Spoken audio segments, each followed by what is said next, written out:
اچھا راؤ خالد صاحب، یہ دورہ کیونکہ پاکستان، یہ تمام تر جو تعلقات ہیں پاکستان کی پہلی جو یا کسی بھی ملک کی اس حوالے سے ہو سکتی ہے پہلی چوائس وہ یہی ہوتی ہے کہ معیشت بہتر ہو.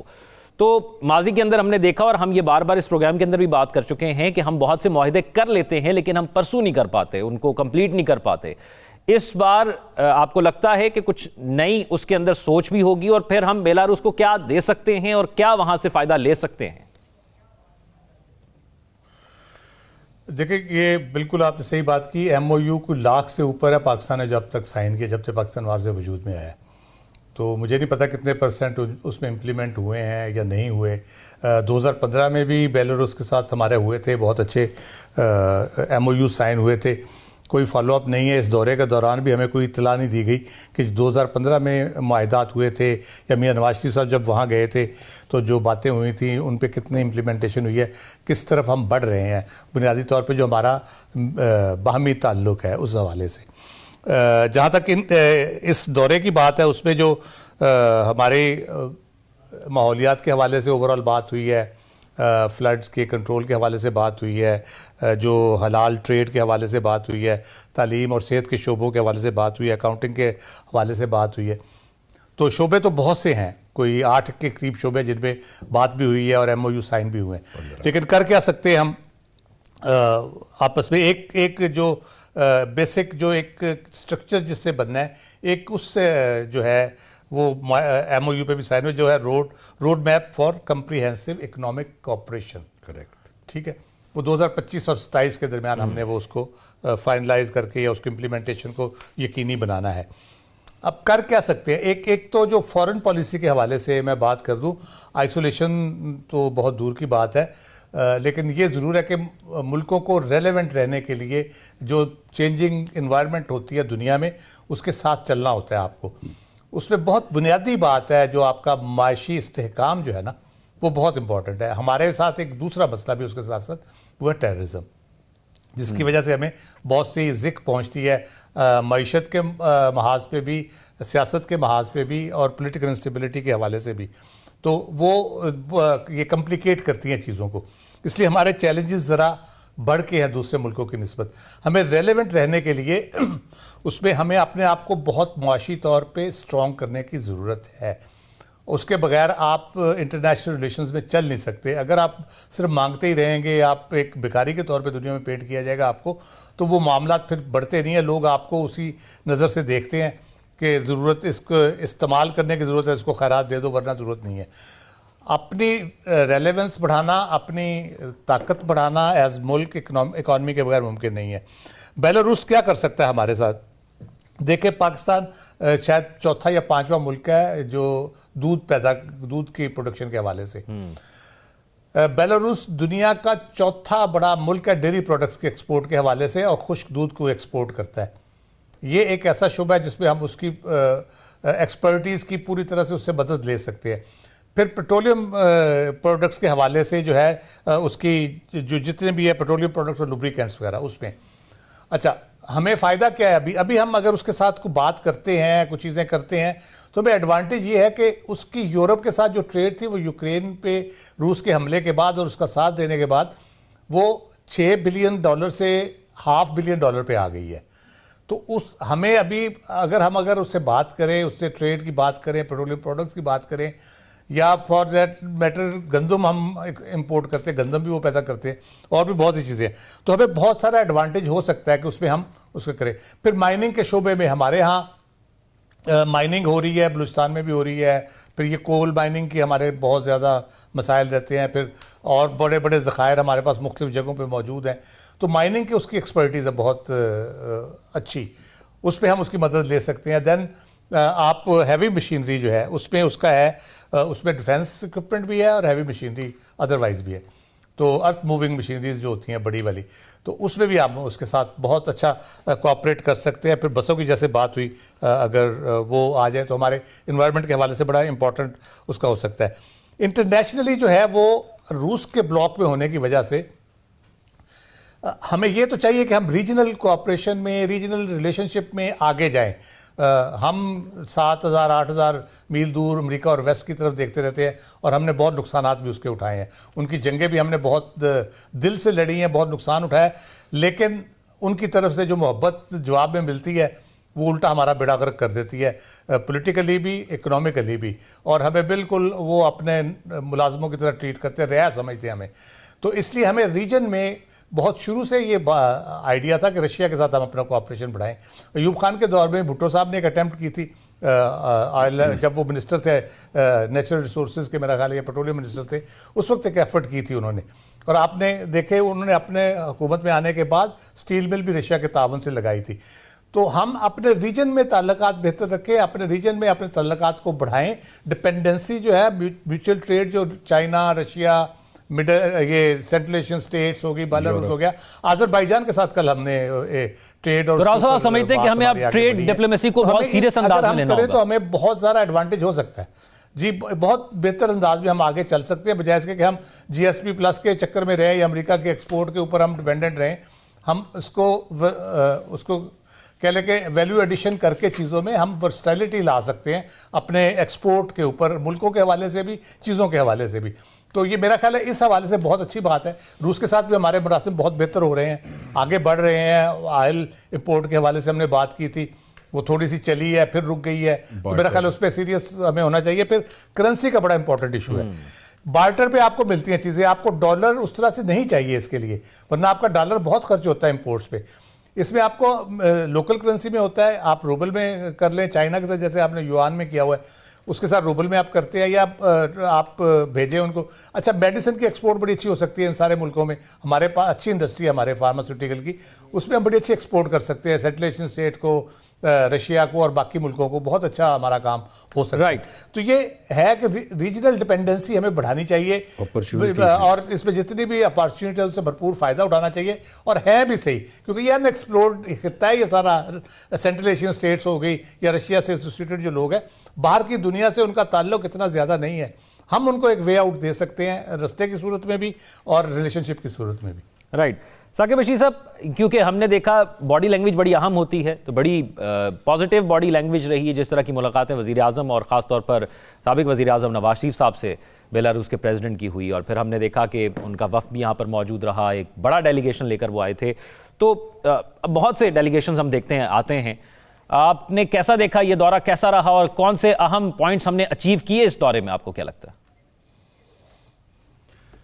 ایک تو یہ دورہ جن دنوں میں ہوا ہے اس تناظر میں اس کو دیکھنا بہت ضروری ہے, کیونکہ پاکستان میں آپ کو پتہ ہے پولیٹیکل ایکٹیویٹیز چل رہی تھیں, تو اس دوران ان کے بیلاروس کے صدر کا آنا اور اسی دوران یہاں پہ دورہ ہونا اور ساری چیزیں جو ہے وہ آگے بڑھنا, میرا خیال میں یہ ایک بڑی کامیابی ہے. کیونکہ جو آئسولیشن کی بات کی جا رہی ہے, جو بھارت کرتا ہے, بھارتی وزیر خارجہ کرتے ہیں, بار بار کرتے ہیں کہ پاکستان کو آئسولیٹ کرنے کی کوششیں جو وہ ہوتی ہیں, تو اس دوران میرا خیال ہے یہ حکومت کے اینڈ پر بھی یہ ایک بڑی کامیابی ہے کہ انہوں نے اس دورے کو کامیاب بنانے, اور بیلاروس سائڈ سے بھی یقینی طور پر ان کو بھی اس حوالے سے رپورٹس تو ہوں گی کہ اسلام آباد میں کیا پولیٹیکل ایکٹیویٹی چل رہی ہے.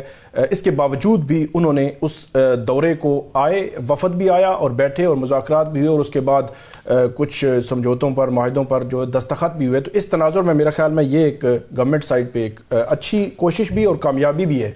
اب اس میں جو ثمرات ہیں وہ ملیں گے یا نہیں ملیں گے وہ تو ایک الگ ٹاپک ہے. دوسری بات کہ جو سابق وزیر اعظم ہیں نواز شریف صاحب, ان کو ہم نے پہلی دفعہ دیکھا کہ وہ جب سے جو شہباز شریف وزیر اعظم بنے ہیں, مختلف وفود یہاں پہ آ رہے ہیں یا سربراہان مملکت بھی آتے ہیں, تو وہ کسی کے ساتھ ان کی انٹریکشن اس طرح نہیں دیکھی گئی, وہ مطلب کہ ڈائریکٹلی وہ ملے ہوں. تو بیلاروس کے صدر کے ساتھ ان کی ڈائریکٹلی انٹریکشن بھی ہوئی ہے. تو اس کا مطلب یہ ہے کہ ہو سکتا ہے کہ نواز شریف صاحب بھی پہلی دفعہ آئے ہیں, تو آگے بھی جو اس قسم کے وفود آتے ہیں ان کے ساتھ ان کی ملاقاتیں جو ہے وہ ہوتی رہیں. ذاتی مراسم, اس کے علاوہ انہوں نے ذاتی مراسم کی بھی بات کی کہ ان کے ذاتی تعلقات بھی ہیں ان کے ساتھ. اور اس کے علاوہ جو بیلاروس کی اہمیت اس لحاظ سے بھی ہے کہ بیلاروس روس کے ساتھ اس کو دیکھا جاتا ہے, اور پاکستان کے جو تعلقات ہیں یقینی طور پر امریکہ کے ساتھ بھی ہیں, چین کے ساتھ بھی ہیں, روس کے ساتھ بھی ہیں. تو امریکہ پاک روس تعلقات کو مختلف انداز میں دیکھتا ہے, اور پاکستان بھی میرا خیال میں جو ایک توازن ہے جو فارن پالیسی میں وہ ہمیں نظر آتا ہے. جو یوکرائن جو وار ہے اس پہ پاکستان کا ایک غیر جانبدارانہ موقف رہا ہے, اس کی وجہ بھی وہی ہے. اور بیلاروس کے حوالے سے ایک یہ بھی تھا کہ اپریل میں جو امریکہ نے وہ کچھ جو دفاعی کو ساز و سامان یا میزائل پروگرام کے حوالے سے کوئی الزام لگایا تھا بیلاروس کی کوئی کمپنیز کے حوالے سے, ان پر پابندیاں بھی لگائیں کہ کوئی انہوں نے اس پروگرام میں کچھ تعاون جو وہ کیا ہے پاکستان کو, جو انہوں نے کچھ ٹیکنالوجی وہ فراہم کی ہے. تو جو امریکہ ہے اس کی پالیسی روس یا بیلاروس کے ساتھ ایکولی ہے کیونکہ وہ دونوں کو ایک ہی نظر سے دیکھتا ہے, ہیں بھی وہ ایک ہی. تو اس تناظر میں پاکستان میں ان کا جو ہے وہ آنا, تعلقات کو آگے بڑھانا یہ بہت اہمیت کا حامل ہے. 1991 میں پاکستان نے تسلیم کیا بیلاروس کو, اس کے بعد سے یہ تعلقات جو ہے وہ آگے بڑھ رہے ہیں. اور جو پاکستان کے ساتھ تجارت میں بھی وہ آئی ٹی ہو یا زراعت ہو, اس میں پاک جو بیلاروس تعلقات ہیں وہ ہم نے دیکھے ہیں, وہ یقینی طور پر وہ آگے بڑھ سکتے ہیں. اور اس کے علاوہ ایک اور جو چیز بڑی امپورٹنٹ ہے کہ اس قسم کی جو ایکٹیویٹیز ہوتی ہیں, جو فارن ڈیلیگیشنز آتے ہیں, اس کا ایک پازیٹیو امپیکٹ, جس طرح ایس سی او کا آپ نے حوالہ دیا, ایس سی او ہوئی, پھر یہ بیلاروس کے صدر یہاں پہ آئے یا آئندہ آنے والے دنوں میں آئیں گے, تو پاکستان کے حوالے سے عمومی جو تاثر پایا جاتا ہے کہ یہاں عدم استحکام ہے یا دہشت گردی کے واقعات ہیں یا اس قسم کی جو باتیں ہیں ان کی نفی ہوتی ہے, اور اس میں آنے والے جو وفود ہیں کم سے کم ان کو سیٹسفیکشن ہوتی ہے کہ یہاں لوگ آ رہے ہیں, مل رہے ہیں, اور جو تعلقات ہیں وہ بہتر بنانے کی جو ہے وہ حکومت کوشش کر رہی ہے. رائٹ. اس تمام تر صورتحال میں اب امید کرتے ہیں کہ اس بار جو معاہدے ہیں وہ پایا تکمیل تک بھی پہنچیں گے, اور جو یہ سلسلہ شروع ہوا ہے بیرونی وفود پاکستان آ رہے ہیں یا پاکستان دنیا بھر میں جا رہا ہے, ٹریڈ کے معاہدے ہو رہے ہیں. اس سے قبل ہم نے دیکھا سعودی کا وفد آیا, پھر شنگھائی تعاون تنظیم کا ہم نے ذکر کیا, بیلاروس کا وفد آیا, اور انشاءاللہ اسی طرح جاری رہیں گے. ایک اور اہم معاملہ جس پر ہم نے بات کرنی ہے, لیکن ایک بریک کے بعد. اسٹے ود اس.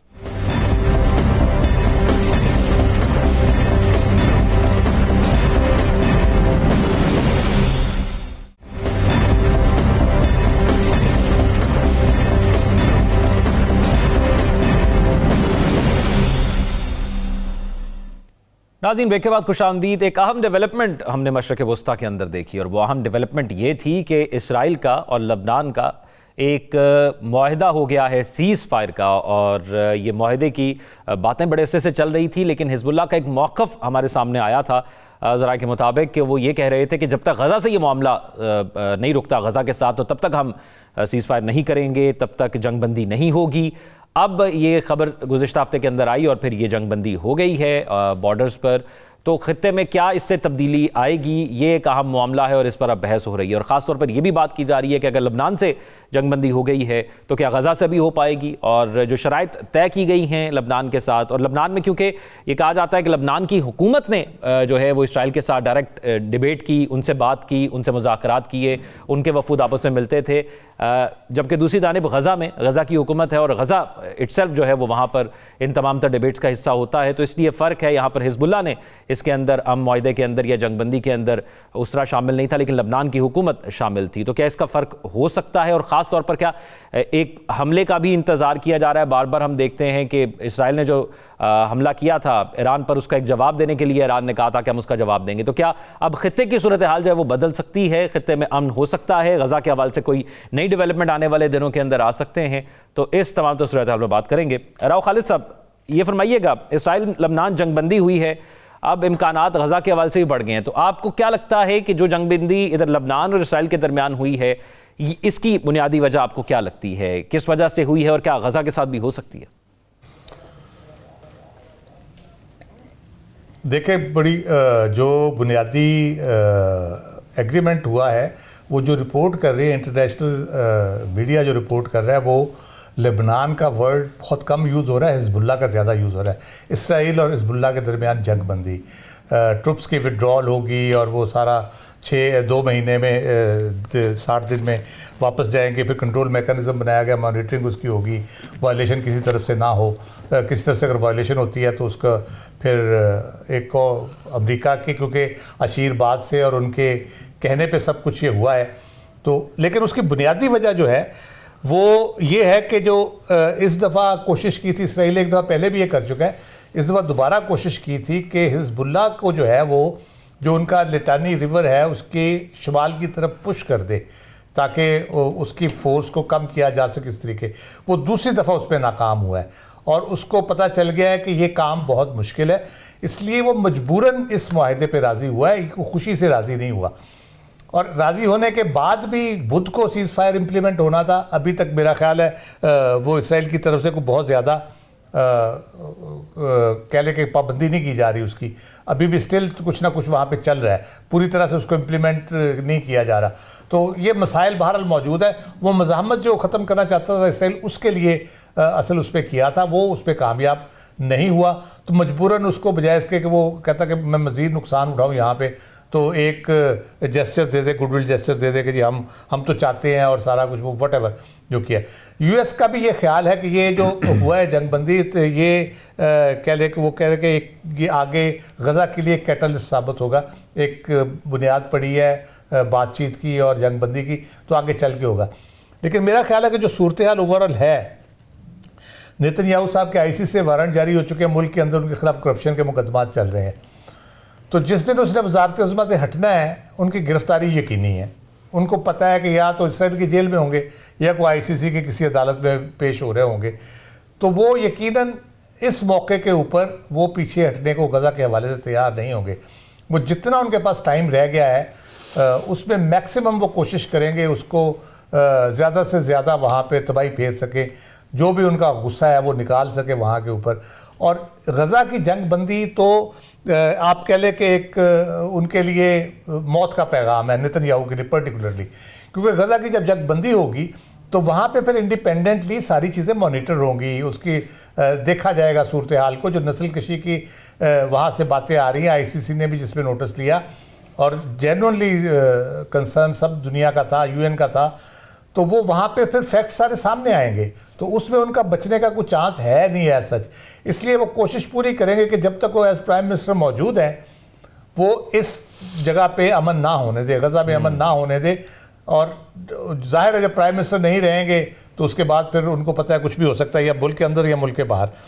تو یہ بہت امپورٹنٹ ایک مرحلہ ہے اس وقت کہ ان کی وزارت عظمیٰ کب تک. راؤ صاحب، آپ کو لگتا ہے کہ یہ جو یو ایس میں الیکشن کے بعد اب جو تبدیلی ہونے جا رہی ہے پریزیڈنشل، اس کا بھی اثر آواز اٹھائی ہے اور بڑے بھرپور طریقے سے اٹھائی ہے اس کے اوپر کہ وہاں پہ جو ہے انسانی جو مدد کے حوالے سے وہاں پہ ہیلتھ ہے کے ایشوز ہیں، ایکسیس ہے فوڈ پہ ان کی، اور یو این کا جو ہے آپریشن وہاں پہ جو ہے انروا جو تھا وہ کر رہا تھا. یہ ساری چیزوں پہ اوپر پاکستان نے پھر بڑے بھرپور طریقے سے آواز اٹھائی ہے اور دنیا آواز اٹھا رہی ہے. لیکن وہ اسرائیل جو ہے پرٹیکولر اس پہ لگا ہوا ہے. لیکن اس کو ایک بات یہ سمجھ آ جانی چاہیے، ہم بار بار یہ کہہ رہے ہیں کہ آپ لوگوں کے ساتھ لڑ لیں گے کر لیں گے، لیکن یہ ایک آئیڈیالوجی ہے. فلسطین ایک فیکٹ ہے، فلسطینی ایک فیکٹ ہے، اور ان کی جد و جہد اتنا عرصے سے جاری ہے اور جاری رہے گی، یہ ختم نہیں ہونے لگی. اگر ان کا خیال ہے کہ اس طرح سے وہ ختم کر لیں گے، وہ یہ ختم نہیں ہوگی. یہ نظریہ چلتا رہے گا، آگے بڑھتا رہے گا. اور کوئی ایسی سٹیج آ سکتی ہے کہ شاید اسرائیل کو وہ کہتے ہیں لینے کے دینے پڑ جائیں، کہ ان کو وہ جتنی انہوں نے ایکسیسز کی ہوئی ہیں، چاہے انسانی مظالم کے حوالے سے ہوں، چاہے زمینی قبضے کے حوالے سے ہوں، وہ سارا کچھ ریورس جب ہوگا تو پھر اسرائیل کے لیے بہت پریشانی کا وہ باعث ہوگا، اس کے لوگوں کے لیے بہت پریشانی کا باعث ہوگا. اور یہ بات اسرائیل کے اندر بھی محسوس کی جا رہی ہے، باہر بھی جو یہودی رہتے ہیں وہ بھی محسوس کرتے ہیں، اور وہ نیتن یاہو کو بہت اچھی نظروں سے نہیں دیکھتے. وہ زائنسٹ لابی کے طور پہ ان کو دیکھتے ہیں اور سمجھتے ہیں کہ یہ جو کچھ کر رہے ہیں اس کا بھگتنا الٹیمیٹلی دنیا بھر کے یہودیوں کو پڑنا ہے. اس لیے اس کے اوپر پریشر تو ہے، لیکن وہ اپنی جب تک اس کی جان ہے، جب تک وہ بیٹھا کرسی پہ، میرا نہیں خیال کہ وہ کمپرومائز اس کے اوپر کسی قسم کا کرنے کے لیے تیار ہوگا یا پیچھے ہٹنے کو تیار ہوگا، کیونکہ اس کو ہر صورت میں اپنی موت نظر آ رہی ہے، جیل میں جانا نظر آ رہا ہے. اس لیے وہ فی الحال تو کوئی چانس نظر نہیں آتے کہ غزہ میں اس صورتحال کے حوالے سے کچھ ہوگا. ہاں، ریجنل پریشر جو ہے، اگر ہمارے مسلم ممالک جو ریجن کے ہیں وہ تھوڑا سا اپنے پاؤں پہ وزن ڈالیں، تھوڑا سا حوصلہ کریں اور تھوڑا سا ایک بیک آواز ہو کے للکاریں اسرائیل کو تو پھر کچھ بہتری کی صورت نکل سکتی ہے اور جلدی نکل سکتی ہے. ادروائز نیتن جب تک ہے اس وقت تک غزہ کی جنگ بندی جو ہے وہ مجھے تو اس کے امکانات بہت کم نظر آتے ہیں. نعیم ساقی صاحب، آپ سمجھتے ہیں کہ مشکل تھا اسرائیل کے لیے کہ دونوں بارڈرز پر جنگ جاری رکھ سکے، اور آپ کو لگتا ہے کہ بنیادی وجہ اس جنگ بندی کی کیا بنی؟ یو ایس الیکشن میں جو تبدیلی آ رہی ہے جو پریزیڈنٹ کی، اس کا بھی آپ کو لگتا ہے کہ کوئی اثر ہے اس پہ؟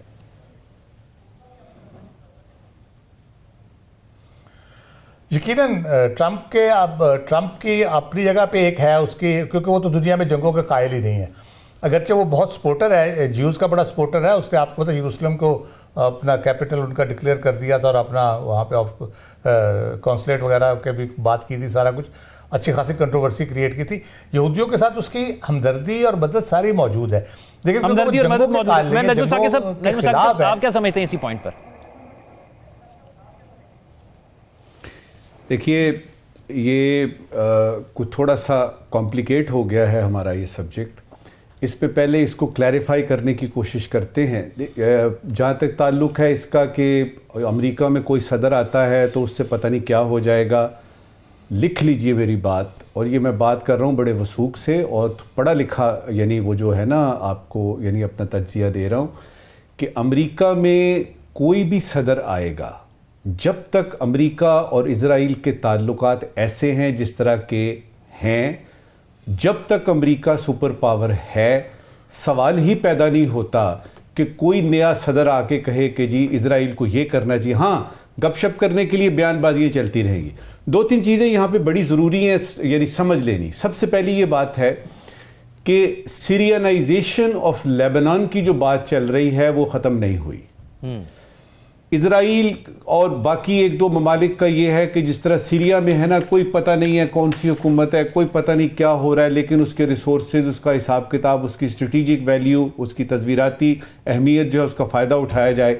تو لیبنان کی بھی صورتحال جو ہے وہ ویسی بنتی ہوئی نظر آ رہی ہے. یہ جس معاہدے کی بات ہو رہی ہے اس کے اندر ایک بیسک فلا ہے، اور وہ بیسک فلا یہ ہے کہ اسرائیل کو یونائٹڈ نیشنز نے اور فرانس نے، اس دفعہ یہ دو لوگ تھے جنہوں نے یہ سارا یہ یعنی کیا، اس کو اجازت ہے کہ وہ کسی وقت بھی اس معاہدے کے تحت لبنان پہ حملہ کر سکتا ہے، کسی وقت بھی، جبکہ اگر اس کو پتہ لگے کہ سیز فائر کا معاہدہ جو ہے وہ ٹھیک طرح سے نہیں چل رہا. اس کا کیا مطلب ہے؟ یہ تو ڈسکریشنری پاورز ہیں.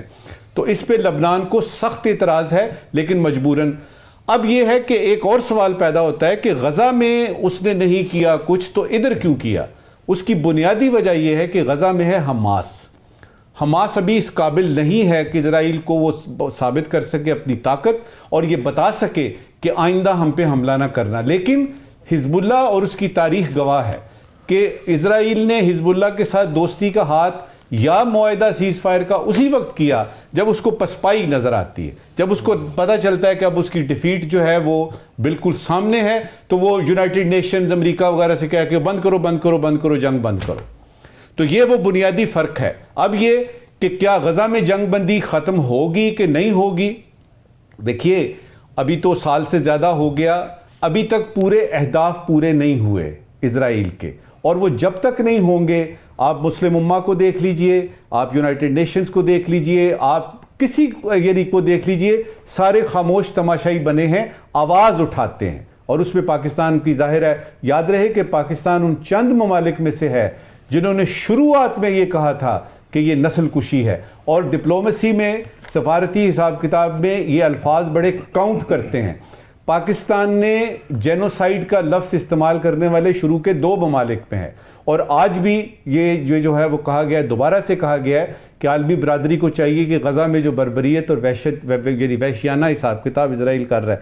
لیکن یہ ساری باتیں ہیں اندر کھاتے میں، سب کو پتا ہے کہ اسرائیل کو نہیں روکا جا سکتا.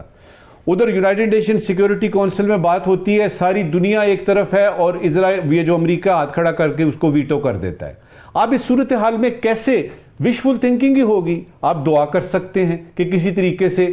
اب اس وقت جو یہ معاہدہ ہوا ہے جس پہ ہم بات کر رہے ہیں، یاد رکھیے گا کہ یہ معاہدہ کسی وقت بھی ٹوٹ سکتا ہے. نمبر 2 کہ ابھی اسرائیل کا یہ جو سمجھیے کہ سانس لینے کا توقف ہے. جس وقت اس کو ضرورت پڑے گی. اور پھر یہ بھی آپ کو پتا ہونا چاہیے کہ اسرائیل یہ سارا کچھ جو کر رہا ہے اس کا اپنا بزنس اس کے سامنے ہے. ایک ہے کہ آپ نے زمین اور حاصل کرنی ہے, دوسرا ہے کہ آپ جن کو آپ ٹیررسٹ کہتے ہیں ان کو ایلیمینیٹ کرنا ہے, تیسرا اور سب سے اہم یہ ہے کہ کاروبار کرنا ہے. اس نے اپنا اسلحہ بیچنا ہے, اس نے دنیا کو بتانا ہے کہ دیکھیے ہم کتنے طاقتور ہیں, دیکھیے ہم سٹیٹ آف دی آرٹ جو یہ بنا رہے ہیں حساب کتاب ہم سے خریدیے. اور آپ حیران ہوں گے یہ سن کے کہ ان کے جو اسلحہ خریدنے والے ہیں اس میں کئی ممالک جو ہیں وہ مشرق وسطیٰ میں موجود ہیں. اب کیا کریں گے آپ؟ لہٰذا اس کو دیکھنا یہ چاہیے پریکٹیکل لیول پہ, پریگمیٹک ہو کے, کہ کوشش کی جائے کہ کسی طریقے سے امریکہ کو راضی کیا جائے. امریکہ کو راضی کریں گے کسی طریقے سے اسرائیل کو خود ہی سمجھ آئے. اور حزب اللہ واحد ایک ایسا یعنی ایلیمنٹ ہے جس سے کہ اسرائیل جو ہے وہ سلائٹلی اپریہنسو ہے. میں یہ نہیں کہوں گا خوف زدہ ہے, اپریہنسو ہے, کیونکہ ان کا جو حساب کتاب لبنان کے اندر ہے وہ اتنا مضبوط ہے کہ اس کو ہلانا کم از کم اسرائیل کے لیے اس وقت ممکن نہیں تھا. لہٰذا اس سیز فائر کی بات کی گئی, لیکن اس میں یہ شرط رکھی گئی ہے کہ جب یہ سیز فائر معاہدہ اگر ادھر ادھر ہوا تو اسرائیل کسی وقت بھی جو ہے وہ اپنا دوبارہ سے لبنان پہ حملہ کر رہا ہے. یعنی کہ سیرینائزیشن آف لبنان جو ہے وہ پروسیس تھوڑی دیر کے لیے رکا ہے, ابھی وہ چل رہا ہے. گزشتہ دنوں میں ہم نے کیونکہ یہ بھی دیکھا کہ نیتن یاہو کے گھر پر بھی حملہ ہوا, پھر آئرن ڈوم سسٹم کے حوالے سے ہم نے دیکھا کہ اس کی ناکامی ہوئی. آئے دن ہم دیکھتے ہیں کہ لبنان سے بہت سے ڈرونز جاتے ہیں اور وہ ہدف کو نشانہ بناتے ہیں. نیول بیس کو اٹیک کیا گیا اسرائیل کے اندر, مختلف عسکری تنصیبات کو بھی اٹیک کیا گیا. تو ثاقب بشیر صاحب, اب کیونکہ یہ امن معاہدہ ہوا ہے, جو اس سے آپ کو لگتا ہے کہ خطے کے اندر امن آئے گا اس پورے مشرق وسطیٰ کے اندر, جس میں بشمول ایران بھی ہے, کہ جو ایک تناؤ تھا اس کے اندر کسی طرح نرمی آئے گی اس کو بنیاد بنا کر؟ پہلی بات تو یہ ہے کہ میرے خیال میں جو حزب اللہ کے ساتھ معاہدہ ہوا ہے یہ ہمیں ذہن میں رکھنا چاہیے تھے. حسن نصر اللہ اور جو دیگر ان کے کمانڈرز تھے نامی گرامی, ان کو ٹارگٹ کیا گیا اور اسرائیل ان کو ٹارگٹ کرنے میں کامیاب ہوا. تو جب ان کے کمانڈرز جو ہے وہ ان کو ہٹ کیا گیا تو اس کا مطلب ہے اس کا اثر کہیں نہ کہیں حزب اللہ پر بھی آیا ہے. وہ ہو سکتا ہے ان کی پوزیشن وہ نہیں رہی کہ جو پہلے اتنی سختی تھی. اور دوسری بات بڑی امپورٹنٹ کہ ابھی جو خبر آ رہی ہے آج ہی کہ حزب اللہ اور اسرائیل کی دونوں کی جانب سے معاہدے کی خلاف ورزی کی بات کی جا رہی ہے کہ اسرائیل نے کچھ ایسی جگہوں پر جو جنوبی لبنان میں جو معاہدے کے مطابق وہاں جو لوگ وہاں سے نقل مکانی کر گئے تھے انہوں نے واپس آنا ہے, تو ان کی جو گاڑیاں ہیں وہ آ رہی تھی تو ان کو ہٹ کیا اسرائیل کی جانب سے.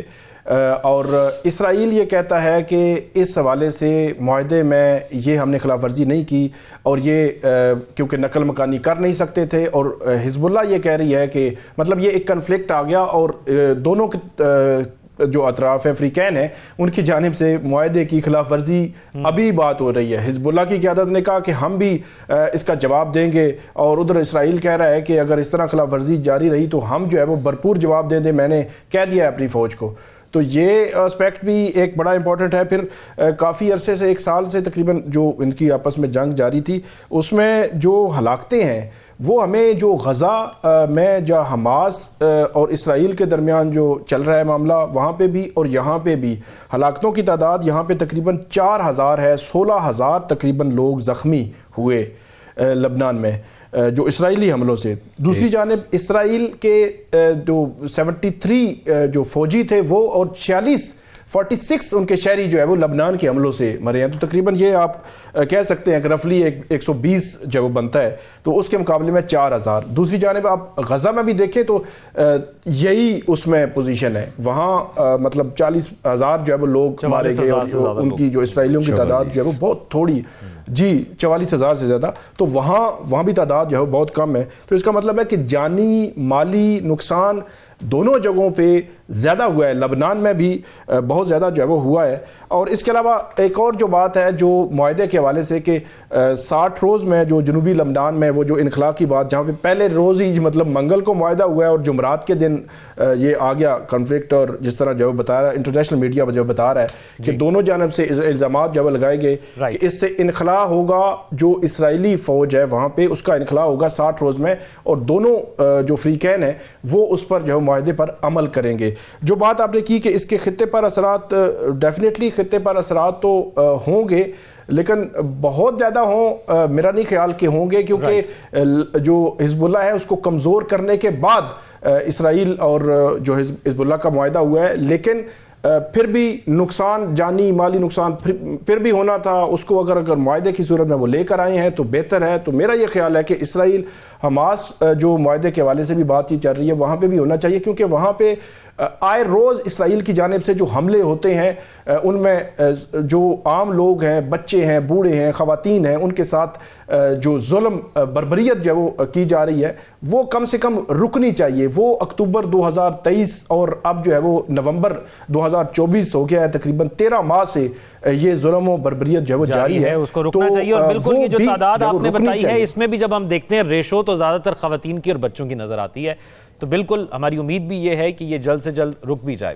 اب ایک بات کی جاتی ہے کہ کھیل بھی جو ہے وہ ایک اہم سفارتکاری رکھتے ہیں، اس کی سفارتکاری کیا اثر ہوتی ہے اس پر ہم بات کریں گے، لیکن ایک بریک کے بعد۔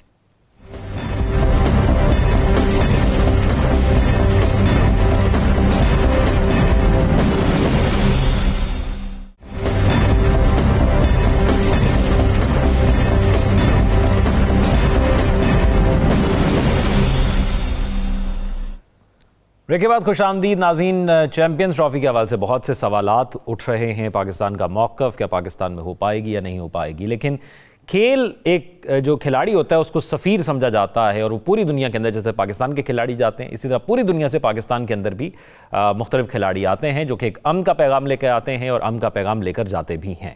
ہم نے دیکھا پاکستان کے اندر جب کرکٹ نہیں ہو رہی تھی، کچھ سیکیورٹی معاملات ایسے تھے، تو پاکستان نے بڑی کوششوں کے بعد دوبارہ اپنے آپ کو اس قابل کیا کہ پوری دنیا کے اندر یہ پیغام جائے اور پوری دنیا سے ہر کھیل کے لوگ پاکستان آئیں اور پاکستان آ کر بڑے ہی امن سے کھیلیں اور ایک اچھے سفیر کی طرح وہ ایک امن کا پیغام بھی لے کر جائیں۔ لیکن ہم نے متعدد بار دیکھا ہے کہ بھارت اپنا ایک کردار ادا کرتا ہے اس کے اندر۔ ہم نے دیکھا کہ اگر پاکستان میں پی ایس ایل میں کچھ لوگ کھیلنا چاہ رہے ہیں، بیرونی ٹیموں کے لوگ، دیگر ممالک کے لوگ، تو پھر کہا جاتا ہے کہ ہم آپ کو آئی پی ایل میں شامل نہیں کریں گے، ان کو آئی پی ایل میں شامل نہیں کرتا، تو کسی بھی طرح وہ ٹارگٹ ضرور کرتا رہتا ہے۔ لیکن پاکستان کی جو کرکٹ کی پرفارمنس ہے اس وقت وہ گزشتہ کافی عرصے سے خراب تھی، لیکن 3 سیریز ایسی تھی جس میں بہت سی امیدیں اب جاگی ہیں۔ ہم اس پر بھی بات کریں گے کہ پاکستان کی یہ جو پرفارمنس کی تبدیلی ہے اس کے فیکٹرز کیا رہے ہیں۔ نجم ثاقب صاحب، مرہم کا کام کیا جو زمبابوے کی سیریز بھی ہوئی اور اس سے قبل 2 سیریز ہوئی، اس نے جو پاکستان کی پرفارمنس رہی، پاکستان نے یہ میچ جیت لیا، سیریز جیت لی، زمبابوے والی بھی آسان سیریز تھی لیکن مشکل بنا دی تھی۔ اس میں کچھ ہوتا ہے ایسا، میرا خیال ہے کچھ نفسیاتی ہے یا یہ کوئی حادثاتی چیز ہے کہ جب پاکستان کہیں پہ بھی اگر سیریز کا پہلا میچ کھیلتا ہے نا تو تھوڑی سی گھبراہٹ، تھوڑی سی کھلبلی ہوتی ہے۔ اب دیکھیے نا، جس طریقے سے دوسرا میچ آپ جیتے ہیں زمبابوے کے خلاف یا تیسرا میچ جیتے ہیں، جس طرح سے بیٹنگ آپ نے تیسرے میچ میں کی ہے، کامران غلام نے جو وہ سینچری کی ہے، یا اس سے پہلے یعنی سائم ایوب نے جو بہترین قسم کی یعنی بیٹنگ کا مظاہرہ کیا ہے، یہ 2 دن پہلے کیا تھا۔ لیکن فیکٹ یہ ہے کہ یہ سیریز جیتنا جو ہے وہ اتنی بڑی بات نہیں تھی، لیکن بن گئی پہلا میچ ہارنے کے بعد جو جیتی۔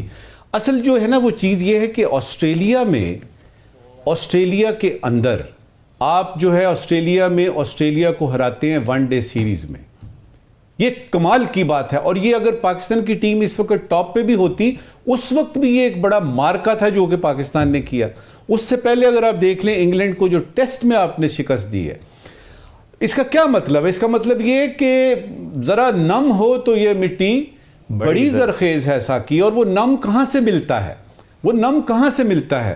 وہ نم ملتا ہے آپ کو کہ آپ کی سلیکشن ٹھیک ہو، آپ کا بورڈ جو ہے وہ دیانتداری سے اپنا کام کرے، آپ کے کھلاڑی جو ہے وہ پرفارمنس کی طرف زیادہ توجہ دیں بجائے اس کے کہ اپنے کانٹریکٹس کی طرف توجہ دیں، یا یہ جو یعنی ٹی وی کی ایڈز ہیں ان کی طرف توجہ دیں، یا وہ کچھ سیاست وغیرہ میں جانے کی کوشش کریں۔ کھلاڑیوں کی توجہ، سلیکشن آپ کی ٹھیک ہے، بورڈ آپ کا جو ہے وہ آنیسٹ ہے، اور وہ جو پرپز ہے آپ کا اس کے لیے وہ سارے کام کر رہا ہے۔ میرا نہیں خیال، میرے پاکستان میں ٹیلنٹ کی کمی نہیں۔ اب یہ کہ یہ ہم بات اتنی دفعہ سنتے ہیں کہ ٹیلنٹ کی کمی نہیں، بھئی ٹیلنٹ اگر آتا ہے تو پھر اس کو گروم بھی کرنا پڑتا ہے۔ اب سائم ایوب کو دیکھ لیجئے، اب اس کو آپ نے گروم کرنا ہے۔ اس بیچارے کو شروع سے یہ تھا اس میں پرفارم نہیں کیا تو اگلا میچ نہیں کھیلوں گا۔ اس طرح سے ایڈہاکزم نہیں چلتا.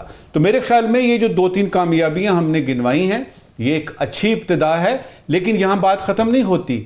آپ نے اپنے سسٹم کو ٹھیک کرنا ہے. رائٹ. آپ نے اس بیس کو, اس بنیاد کو جو ہے وہ اچھے طریقے سے اس میں بیج ڈالنے ہیں تاکہ جو پھل پھول نکلیں وہ تناور درخت بنے. اور اس کے بعد پاکستان کا یہ جو ایک ہر یعنی پاکستانی جو ہے, ہو سکتا ہے کچھ ایسے ہوں جن کو کرکٹ سے لگاؤ نہیں ہے, لیکن میں تو جہاں جاتا ہوں بڑی بڑی سکرینوں پہ لوگ میچ دیکھ رہے ہوتے ہیں, دعائیں مانگ رہے ہوتے ہیں.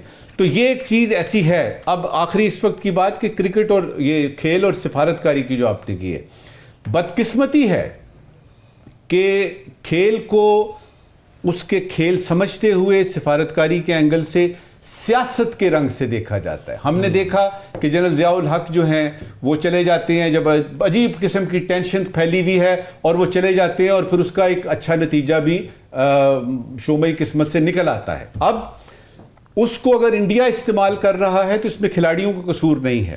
یہ چیز اسلام آباد نے دیکھنی ہے. اس کو پالیسی لیول پہ فارن آفس کو ساتھ بٹھا کے سٹیک ہولڈرز بیٹھیں اور ایک اصولی فیصلہ کریں. اس میں ڈرنے کی ضرورت نہیں ہے. کیا ہوگا زیادہ سے زیادہ آپ اصولی فیصلے کریں کہ اگر سیاست استعمال ہو رہی ہے کھیل میں اور وہ نیو دلی میں ہو رہی ہے تو ہمیں اس کا جواب دینا ہے, اور جواب بڑا سادہ سا ہے اور ہم سب کو پتا ہے. راؤ صاحب, یہ ایک لمبا عرصہ ہم نے دیکھا, خاص طور پر 2021 سے 2023 تک کا جو ٹینیور 2 سال کا گزرا, ٹیم کے اندر بیک اپ کوئی نہیں آتا تھا. پرفارم کر رہے ہو نہیں کر رہے ہو آپ ٹیم کے اندر موجود تھے. لیکن اب ہم نے دیکھا کہ بیک اپ بھی تیار کیا جا رہا ہے جس سے کمپٹیشن بڑھے گا اور یہ بڑا ہیلدی کمپٹیشن ہوگا. تو آپ کو لگتا ہے یہی بہتری کی ایک وجہ ہے؟ بہتری کی وجہ بھی, اور یہ ہونا بھی چاہیے. میں آسٹریلین کرکٹ کو اگر آپ ریگولرلی فالو کرتے ہیں تو ان کے اوپر بھی بہت ایک برا وقت آیا تھا جب ان کے ہاں بھی بہت عجیب و غریب صورتحال ہو گئی تھی. وہ بہت بری طریقے سے میچ ہارنا شروع ہو گئے تھے. پھر انہوں نے اپنا سسٹم پورا ٹھیک کیا تو ود ان فیو ایئرز وہ اب اتنی اسٹرانگ ٹیم ہو گئی ہے کہ اس کے پاس 2 سے 3 سٹینڈ بائی ٹیمیں ہیں کہ آپ 19-20 نہیں بلکہ 19.5 پونے 20 کے فرق سے پلیئر موجود ہیں. یا کچھ ایسی سلاٹ ہوتی ہے جہاں پہ ان کو ضرورت پڑتی ہے کوئی انجری کی وجہ سے, ادروائز جو بندہ آتا ہے وہ اسی لیول پہ پرفارم کرتا ہے آ کے. تو یہ بالکل بینچ اسٹرینتھ جو ہوتی ہے نا, وہ جہاں پہ آپ کو ایک بیک اپ سپورٹ دے رہی ہوتی ہے وہاں پہ وہ پریشر بھی بلڈ کر رہی ہوتی ہے پرفارمنس کے اوپر. جو کھلاڑی کھیل رہے ہوتے ہیں, جو آپ کے سٹارز ہوتے ہیں, جو ریگولر کھیلنے والے ہوتے ہیں, ان پہ بھی ایک پریشر آ رہا ہوتا ہے کہ پیچھے جو بیٹھا ہے وہ بھی میرے جتنا ہی اچھا پلیئر ہے تو اس لیے مجھے بہتر سے بہتر پرفارم کرنا ہے. تو یہ بہت امپورٹنٹ ہوتا ہے بینچ اسٹرینتھ. اور یہ بہت اچھا رہا ہمارا, یعنی انگلینڈ کے خلاف ہم نے سیریز جیتی بہت زبردست طریقے سے. ایک میں یعنی پیچھے سے آ کے ہم نے وہ ریس جیتی, 1 ٹیسٹ ہار کے پھر 2 جیتے. اسی طرح ہم نے آسٹریلیا میں جس طرح سے پرفارمنس دی ہے, آسٹریلیا کے گراؤنڈز کے اوپر وہاں پہ کھیلنا اور جیتنا بڑی بڑی ٹیموں کے لیے بہت مشکل ہوتا ہے, خواب بھی ہوتا ہے. پاکستان نے بہت کمال کی پرفارمنس وہاں پہ دی. اور جی, اور اس کے بعد زمبابوے میں, اور یہ زمبابوے میں جو ایکسپیریمنٹس کیے گئے, لوگوں کو اعتراض تھا پہلے شاہین اشرافی اور نسیم شاہ اور بابر اعظم کو کیوں باہر بٹھا دیا. باہر نہیں بٹھایا بلکہ نئے لڑکوں کو چانس دینے کے لیے اسپیس کریٹ کی گئی اور وہ بہت اچھا ثابت ہوا. آپ اس کو دیکھ کے پرفارمنس دیکھیں ہم ان لڑکوں کی, چاہے اس میں غلام ہو, فیصل لایا ہے, ابرار کھیلا ہے اپنا, اس نے ڈیبیو کے اوپر 3 وکٹیں لی ہیں, پھر دوسرے میچ میں بھی کیے ہیں. طیب طاہر کی کل کی اننگز کمال کی اننگز تھی, جس طرح وہ امپرووائز کرتا, جتنی ایز کے ساتھ وہ کھیلا ہے, جس طرح وہ شاٹیں اس نے چینج کی ہیں. وہ ایک بالر نے تو ایکسٹرا کے 10-12 رنز دے دیے, ایک اس نے الٹے بیٹ کی شاٹ ماری, اس کے بعد وہ گھبرا گیا, بالر ادھر ادھر مارنی شروع ہو گیا بالیں. تو اس قسم کے پلیئرز کو لانا ٹیم میں اچھا, اور چیمپئنز ٹرافی کی تیاری کے لیے بہت اچھا یہ ہے کہ ہمیں نئے لڑکوں کو ہم نے ٹرائی کیا ہے اور اچھے رزلٹ اس کے نکلے ہیں.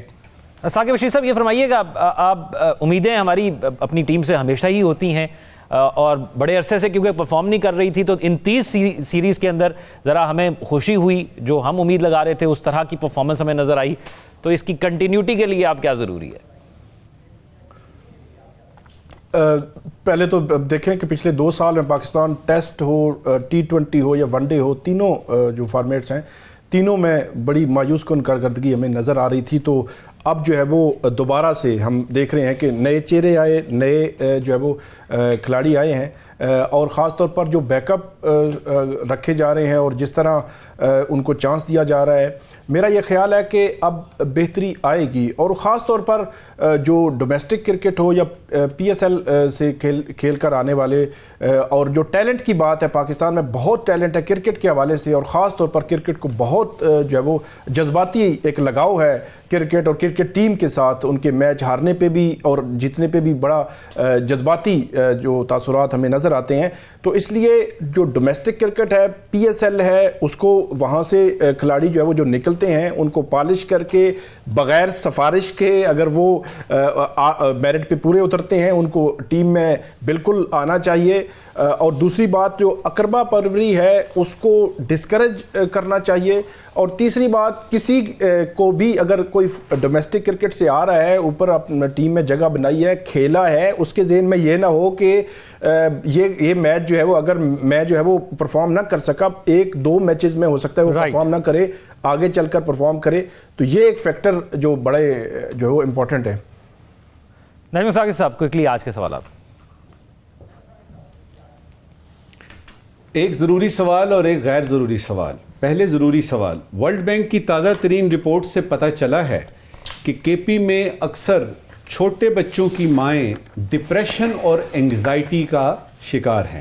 ضروری سوال یہ ہے کہ ورلڈ بینک نے چھوٹے بچوں کی ماؤں پر یہ تحقیق صرف کے پی ہی کی کیوں کی ہے، باقی پروونسز کی کیوں نہیں کی؟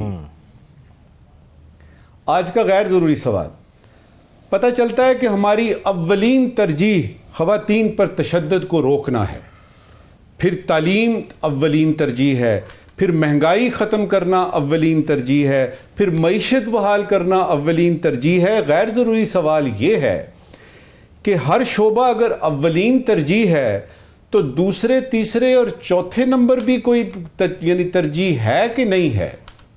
رائٹ، ہمارے ناظرین سوشل میڈیا پر اپنے فیڈ بیک سے آگاہ. اپنا خیال رکھیے گا. اللہ حافظ.